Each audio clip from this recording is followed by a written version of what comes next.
హిందూ పుణ్యక్షేత్రాలను సందర్శించే తీర్థయాత్రల్లో కొన్ని సాహసోపేతమైన యాత్రలు ఉన్నాయి. ముఖ్యంగా హిమాలయ పర్వతాల్లో కొలువైన అమర్నాథ్, కేదార్నాథ్, కైలాస్, మానస సరోవర్ వంటివి మచ్చుకు కొన్ని ఉదాహరణలు. వీటిలో అధిక సంఖ్యలో యాత్రికులు సందర్శించే వాటిలో చార్ ధామ్గా పేరొందిన యమునోత్రి, గంగోత్రి, కేదార్నాథ్, బద్రీనాథ్ క్షేత్రాలు ముఖ్యమైనవి.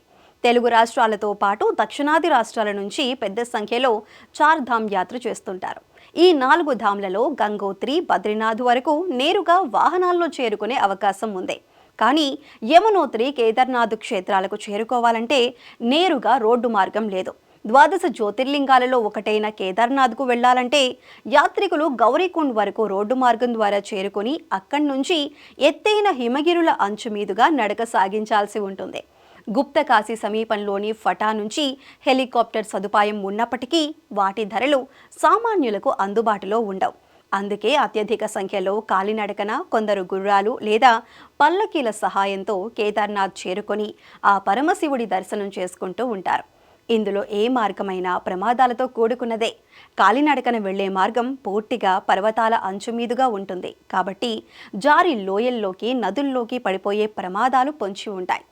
ఏ క్షణంలో ఎలా మారుతుందో తెలియని వాతావరణ పరిస్థితులు అక్కడ ఉంటాయి. కాబట్టి హెలికాప్టర్ ప్రయాణాల్లో అనేక సందర్భాల్లో ప్రమాదాలు చోటు చేసుకున్నాయి. అలాగని సముద్ర మట్టానికి 3583 మీటర్లు అంటే 11,968 అడుగుల ఎత్తున ఉన్న కేదార్నాథ్కు రోడ్డు మార్గం నిర్మించడం కూడా చాలా కష్టతరం. ఈ పరిస్థితుల్లో కేంద్ర ప్రభుత్వం యాత్రికుల సౌకర్యార్థం ఓ భారీ ప్రాజెక్టు చేపట్టింది. కాలినడక శ్రమను తప్పిస్తూ భారీ రోప్ ప్రాజెక్టుకు కేంద్ర ప్రభుత్వం శ్రీకారం చుట్టింది. కేంద్ర మంత్రివర్గం కేదార్నాథ్, హేమకుండ్ సాహిబ్ క్షేత్రాలకు భారీ రోప్ వే ప్రాజెక్టులను ఆమోదిస్తూ నిర్ణయం తీసుకుంది. కేదార్నాథ్ ఆలయం వెనకాల ఉన్న హిమానీ నదాల నుంచి జన్మించిన మందాకిని నది 2013లో సృష్టించిన విలయం వేల సంఖ్యలో యాత్రికులను బలి తీసుకుంది. క్లౌడ్ బర్స్ట్ కారణంగా మెరుపు వరద ముంచెత్తి నదీ తీరాన ఉన్న గ్రామాలనే తనలో కలిపేసుకుని చరిత్రలోనే అతిపెద్ద విషాదాన్ని తీసుకొచ్చింది.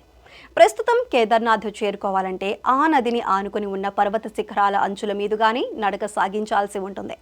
ఇప్పుడు కొత్తగా నిర్మించబోయే రోప్ వే ప్రాజెక్టు కూడా ఆ నదికి సమాంతరంగా సగం దూరం ఎడమవైపు, మిగతా సగం కుడివైపుగా సాగేలా నిర్మాణం జరుపుకోనుంది. సోన్ ప్రయాగ్ నుంచి మొత్తం 12.9 కిలోమీటర్ల పొడవుతో ఈ ప్రాజెక్టు ఏర్పాటు కానుంది. పర్వతమాల పరియోజన పేరుతో పర్వత ప్రాంతాల్లో రవాణా సదుపాయాలను పెంపొందించేందుకు కేంద్ర సర్కారు సరికొత్త ప్రయత్నం మొదలుపెట్టింది. National Highways Authority of India నేతృత్వంలో National Highways Logistics Management Limited సంస్థను ఏర్పాటు చేసి ఉత్తరాఖండ్ టూరిజం డెవలప్మెంట్ బోర్డుతో కలిసి ఒక స్పెషల్ పర్పస్ వెహికల్ ద్వారా ఈ ప్రాజెక్టు నిర్మాణాన్ని పూర్తి చేయనుంది. ఇందుకోసం 4,081 కోట్లు ఖర్చు చేయనుంది. ఈ ప్రాజెక్టును 6 ఏళ్లలోగా పూర్తి చేయాలని కేంద్ర ప్రభుత్వం లక్ష్యంగా నిర్దేశించుకుంది. మొత్తంగా ఈ ప్రాజెక్టు ద్వారా యాత్రికులకు నడక శ్రమ తప్పటమే కాదు, ప్రయాణ సమయం సైతం పెద్ద మొత్తంలో ఆదా అవుతుంది. సాధారణంగా గౌరీకుండ్ నుంచి నడక మార్గంలో కేదార్నాథ్ చేరుకోవటానికి 8 నుండి 10 గంటల సమయం పడుతుంది.